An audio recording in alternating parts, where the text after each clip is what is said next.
आज दूसरा दिन है धरने का, इसका मुख्य उद्देश्य क्या है और इस तरह जानकारी दिया जाए डिटेल में।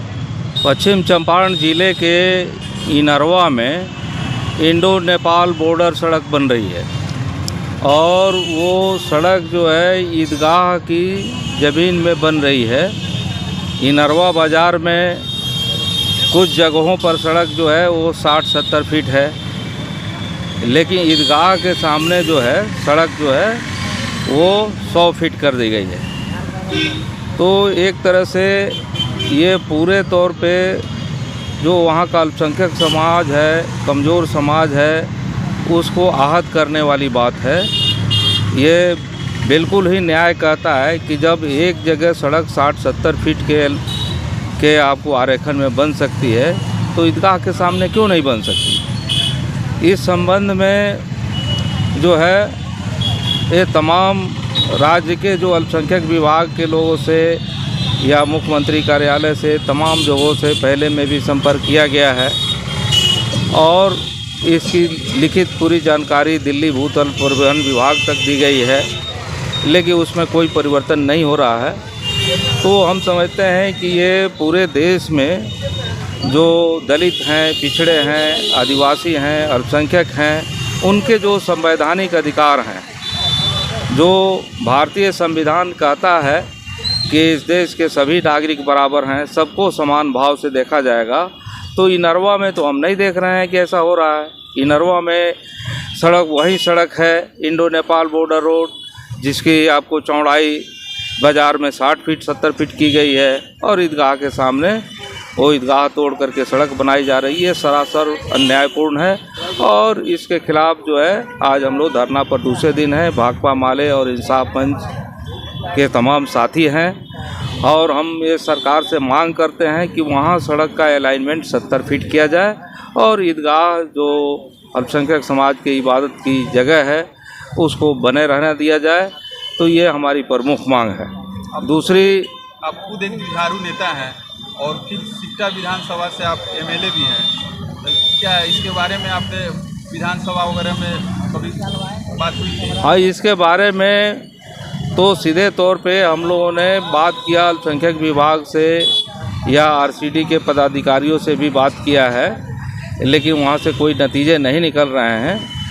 तो कुल मिलाकर के जनता को न्याय की आवाज़ को बुलंद करने के लिए सड़कों पर ही आना पड़ रहा है और ये पूरे बिहार में महागठबंधन की सरकार तो बन चुकी है, लेकिन जो पदाधिकारी हैं वो पूरे तौर पे भाजपा के द्वारा जो बनाया गया माइंडसेट है उसके आधार पर वो काम कर रहे हैं और वो बार बार कह रहे हैं कि यही आरेखन है, इसी आरेखन पर बनेगा। तो हिंदुस्तान में तो संविधान बदला जा रहा है, संविधान की मूल आत्मा के साथ खिलवाड़ किया जा रहा है, रोज़ कानून बदल रहे हैं। वो आरक्षण की सीमा को लगातार घटा दिया जा रहा है, आरक्षण में पूरा आपको हेर फेर करके और पूरे दलित पिछड़े जो समाज है, गरीब जो लोग हैं, आदिवासी हैं, उनको 50% में कैद कर दिया गया है। तो इस तरह से संविधान की मूल आत्मा के साथ तो संशोधन करके खिलवाड़ किया जा रहा है। श्रम संसाधन कानून, श्रम से संबंधित, श्रमिकों से संबंधित जो कानून थे उसमें बदलाव किया जा रहा है।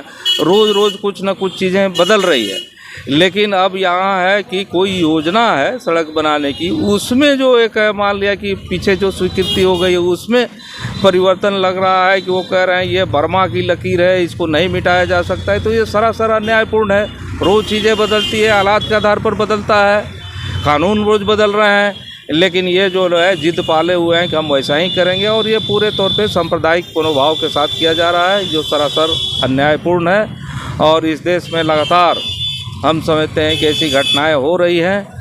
वो आपने देखा कि कैसे जो है तीस्ता सीतलवाड़ जो पूरे जो गुलबर सोसाइटी कांड केस का लड़ रही थी, जफ़र हसन जो जफ़र इमाम जो थे वहाँ के सांसद, कांग्रेस के सांसद थे, उनकी हत्या समेत कई लोगों की हत्या हुई थी।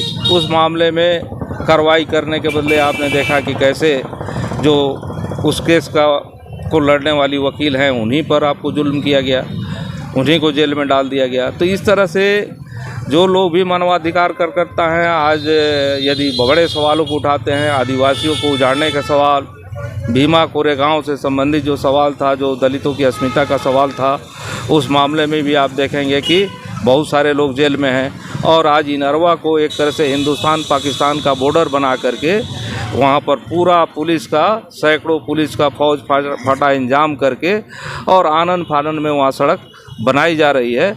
जबकि इंडो नेपाल बॉर्डर रोड का पूरा पश्चिम चंपारण में कहीं भी पक्कीकरण नहीं हुआ है, सिंगल जगह भी नहीं हुआ है। ये पूरे तौर पे लोग लगातार मांग करते रहे हैं कि सिकटा में, जो सिकटा से रक्सौल सड़क जाती है, उसका पक्कीकरण किया जाए। रक्सौल जाने में काफ़ी लोगों को दिक्कत है।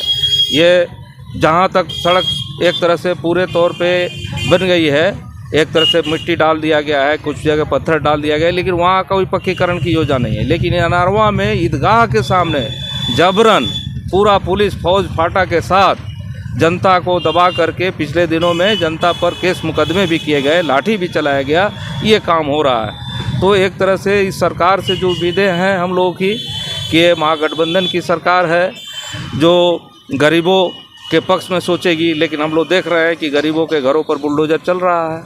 और हम देख रहे हैं कि ये अल्पसंख्यक समुदाय है ना, और खुद एक विधायक हैं और समाज के लिए आप हमेशा खड़े रहते हैं।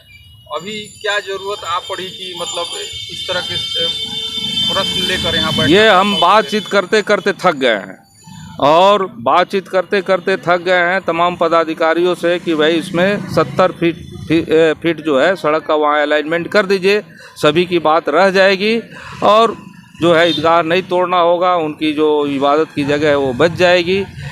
जब बाज़ार में बाकी जगहों पर 60-70 फीट है तो वहाँ भी करने में क्या दिक्कत है? तो लेकिन इसको लोग कोई मानने के लिए तैयार नहीं है, इसलिए मजबूरन हमको धरना पर बैठना पड़ रहा है। अगर ये लोग नहीं मानते हैं अभी मतलब 70 फीट रोड के लिए, तो आगे का क्या योजना है? आगे की योजना तो ये हमारा अनिश्चितकालीन धरना है, ये चलेगा। और 12 तारीख को इनरवा में एक बड़ी सभा होगी और वहाँ हम लोग इंसाफ की आवाज़ को बुलंद करेंगे। जनता के जो संवैधानिक अधिकार हैं, जो बराबरी के, समानता के जो मौलिक अधिकार हैं, संविधान हर आदमी को बराबरी का दर्जा देता है, तो उस आवाज़ को हम लोग पुनः बुलंद करेंगे और सरकार से मांग करेंगे कि इन चीज़ों पर वो ध्यान दें।